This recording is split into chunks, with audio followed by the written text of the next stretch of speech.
regardless, Auburn at 14, I think, is a joke. I'm biased. I recognize that completely.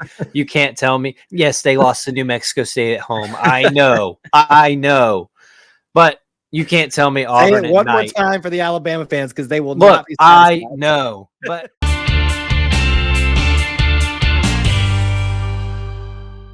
big topic number 1 tonight. I want to talk with you about video games, Austin. Don't you love video games? Yeah. Especially one. Nice? Especially one. Isn't it nice that we finally get to have college football back in video game form? I know. It's been far too long. Far too long. I'm tired of playing NCAA 2014 over and over and over and over and over and over and over. Cody Burns became, under my tutelage, the greatest coach at Texas State ever before going back to his alma mater to lead them to a national championship after winning 2 national championships at Texas State. Anyway, we're not here to talk about Kyle's ventures in NCAA 14. We are talking about college football, EA Sports College Football 25, which is not here yet, but soon. We had a ton of information this week come out about the game in general, but Auburn related stuff too. So I think this would almost serve as a mini preview to it, but let's talk about some of those things that come out today. I think some good discussion points. We got our first footage from this game of Auburn stuff, not just Auburn stuff, but Auburn in the game, Jordan-Hare Stadium in the game. And look, Austin's ready. If you are watching the video portion of this, the TV has become useful. He found a way to utilize it. You can see a clip from that particular. Is that my image? No, this is ours. Yeah, this is our your doctored up images. Well, it looks. Well, I hope it looks good. But anyway, it looks great. I don't know if people can read or see it, but it looks. You great. Probably can't read it, but you can see I'm showing off a few things in there when we posted that this week. And if you want to see all the images that we took from the trailer, you can go see that in a post this week. But what this is showing is not only the end zone, 2 players for Auburn, current players that show up in this particular trailer. Other sequences will show the sideline, things like that. Austin, your first reactions to what you saw in this particular, what was it, like 7-second snippet of Auburn in the game? Well, first off, more than anything, I think people need to know the clip is Auburn winning on a 2-point conversion run back, which is so Auburn. And against A&M of all people. Like it, if they hadn't done their research, then if you weren't sure, that this confirms it. I love the detail. I think you can see a lot. I loved how you broke it down on our social media pages. We've even got the student section dividing fence. I appreciated that. Everybody knows where that is. Everybody's been there. I love that we have the media viewing area where it always gets end up crowded toward the end of the game, and then also those premium seats in the back. That are new and have been updated over the last couple of years and coming into this year. So everything is no stone has been left unturned. And I think that I don't mean this in a bad way, but from a visual standpoint of seeing the game, it doesn't look that different to me, right? Like I know it's better quality, the players look more realistic, but I mean, that's what we expect to see from college football 25, especially that first picture with the players, you're running the ball back. I mean, that everybody kind of stops once he hits the end zone, and that's how it is. But I think it just proves that Auburn's going to look good in it. I love that we have like Keldrick Falk has his name on the back of his jersey. He does. And nobody created him to do that, you know? Well, I mean, somebody did. It was their whole job, but you or I didn't have to do it. So I think it's really cool. It's another one of those things that's exciting. You talked about we're not just playing 2014 over and over again. When this happened, War Eagle probably was played by the band. That one didn't happen 10 years ago.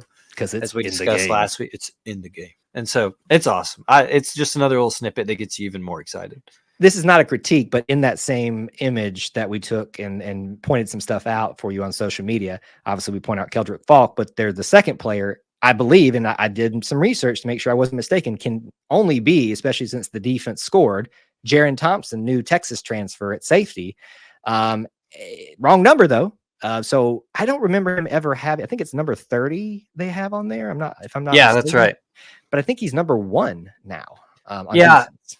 It makes me wonder kind of when they updated? Like, when did they have a certain deadline for rosters, right? Before they made this clip, and was he in here yet? With numbers updated yet? All those things. I think that's something that's going to be a pain about this, is someone's going to be updating rosters like nonstop. And I think they're going to have to give it some at a certain point where they're like, look, we can only do so much. Well, here's the thing. They're going to be making so much money off this game, they could afford to have someone do nothing all day. That's true. Update. This person's injury just happened. All right, he's out of the game. I mean, that stuff's probably going to happen. Like, true. If you're wanting to get a realistic, you are simulating the season, he's no longer available for this portion of the rest of the game or something. I don't know how it's going to work. Who knows? There's probably a segment where you can just play with the roster as was when it started. Hopefully there's one like a real-time type of event or something like that. But obviously first looks, I appreciate you. I know when we posted up the sideline stuff, some people are like, okay, sideline stuff is always there. But no, I mean, if you actually look at the sideline stuff, there's some specific things there. The pop-up tent for the trainers is there. I think it's like the speakers or some power box that they have over there. These are not just generic things that they threw out there. These are specific, minute details. The fence thing won me over. In the students, agreed. Dividing the general population from the students. I was like, wow, well done. Yeah, no, I agree. I mean, those small details, and just like, I love that there's Auburn logos all over the place. And no matter what, with anybody, like, it's on, you can see it on fan t-shirts. It used to just be everybody's in orange or blue, right? And and so it's small details that they've done to make this a little bit better and different. And that's all we ask for. I think that's all anybody who loves this game wants is to see that they put forth a ton of effort into making sure it's still just the greatest game there is. They know what we all want, though, and that's the War Eagle flight, which they have. They're not going to show us that until like it's going to be like the midnight trailer or something. It has to be the final trailer, and if it's not in there, I'm just EA Sports. You have failed as a marketing team. Like, that's all you need. Just show the War Eagle flight, and Auburn fans will outsell anybody else in terms of a demographic. Yeah, if they're smart, that final trailer will just be like traditions. All the ones that everybody, all the animals, all the I think they already showed the Iowa wave, but like, if they're smart, they don't even put any gameplay in it at the end. They just do all the pageantry and all the tradition. I don't know. We'll see. All right. We spent all our time gushing about this, but that's the most Auburn related thing that's like concrete that we wanted to digest a little bit on the show this week. But let's talk about some other elements too that came out this week in relation to the game. I know you're going to have to kind of keep it succinct here too, because we could go on and on about this. On and on. Yep. They released this week for the game their opinion of what the toughest stadiums to play in will be. I'm going to read you the list as quickly as I can. In fact, I won't even give you the names of the stadium. I'll just give you the teams. Here we go. This is going from toughest. You're going to top 25? I got the 15. We're going to go to 15. 15. Got it. Oh, because that's an important number. You're right. Where Auburn is at.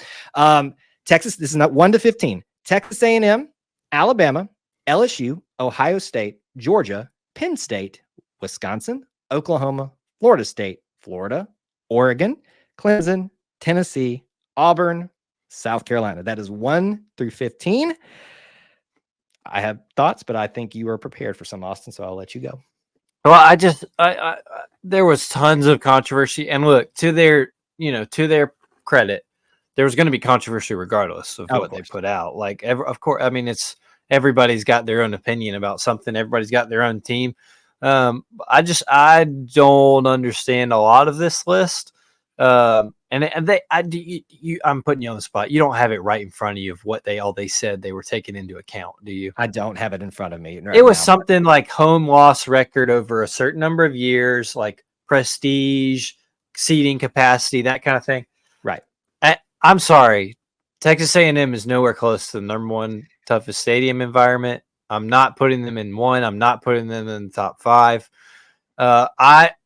If it were me, and this is not what the segment is, I would have had LSU and Georgia and Florida all in the top 3, 4. Like, I don't see A&M in there. If we're going home loss record, I saw they are 24-20 since they got in the SEC at home against SEC opponents. No, that does not get you the number 1 spot. Regardless, Auburn at 14, I think, is a joke. I'm biased. I recognize that completely. You can't tell me. Yes, they lost to New Mexico State at home. I know. But, You can't tell me Say Auburn it at one night. more time for the Alabama fans because they will Look, not be I satisfied. know, but I do think I hope that maybe this isn't a future thing. I think it'd be cool if you see like the differences in times of game versus how their stadium ends up being. Because look, I'll just be honest. Auburn at 11 a.m. in Jordan Hare is not the same as Auburn at 6 o'clock at night. It's totally different. Like Auburn at 6 o'clock at night against Alabama in late November I saw somebody say should be like Beaches of Normandy doomsday mode. Like it should be nuts. Auburn at 11 a.m. in September at homecoming, like Kyle and I dread. Everybody's hating it. So I get it, but I hate the list. I was always probably going to hate the list. And we recognize that, but we got to talk about it still. Here's just my very brief thoughts about it. I actually don't have a problem with Texas A&M being high, but not that high. I actually give Penn State a lot of credit, and I've thought about a lot of this because I gave them a lot of flack when we played them at their place and how much they were puffing their chest out about how their stadium experience was better than ours, and I still debate that a little bit at certain aspects. But I think Penn State being up very high is a must. I think agreed. Alabama, Georgia, okay, Georgia, yes, right now. Alabama, when it's somebody they care about, I put it an asterisk next. Agreed. For that fact, I think it bumps them out of the top 5, but I could be fine with number 6. Ones that I think there is the best case that Auburn should be ahead of: Oregon, Oklahoma, and Wisconsin. Yeah. Flat out. Look, Wisconsin's got the thing that the one thing, and I think you've talked about it. You want to go see it, right? The snow. Is it what? They've got the snow and whatever the jump around song. Like like that. But I'm sorry. I know. I agree. Yeah, I agree. It's those three don't make sense. I know. And even I have a problem with us being that close to South Carolina. I'm like, what? You said it, not me. Now, listen, if you get South Carolina fans stirred up about something these days in content, they will just go ham about it. They'll cock-a-doodle-doo all over the place. They'll ruffle their feathers, all these things. Wave their little towels all over the place. But there's so many things. Who would you put at 1? Just if you had to if I had to put one, it'd be hard to not put an LSU close to there because I've experienced that. I think Penn State's up in that realm.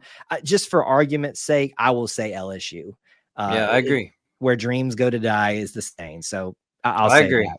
All right. I agree. Final note from the releases this week to round out this segment. I don't want to talk about this. Why? You really hate this? No, I just like okay. All right. So they released overall ratings, I guess is the word, for offenses, defenses, and then what would be their power rankings, and that would be your overall. Auburn's only in one of the list. Their defense is ranked 86 overall out of 100. Nobody's 100. I think 99 is usually the highest that you can get. Well, I guess so. It would be out of 99 then. Kyle. This whole time I've been thinking that it was like 1 through 100, and we were number 86. No, I knew. No, 86 is good. 86 is good. 86 is okay. And but like, I'm shocked we're 86.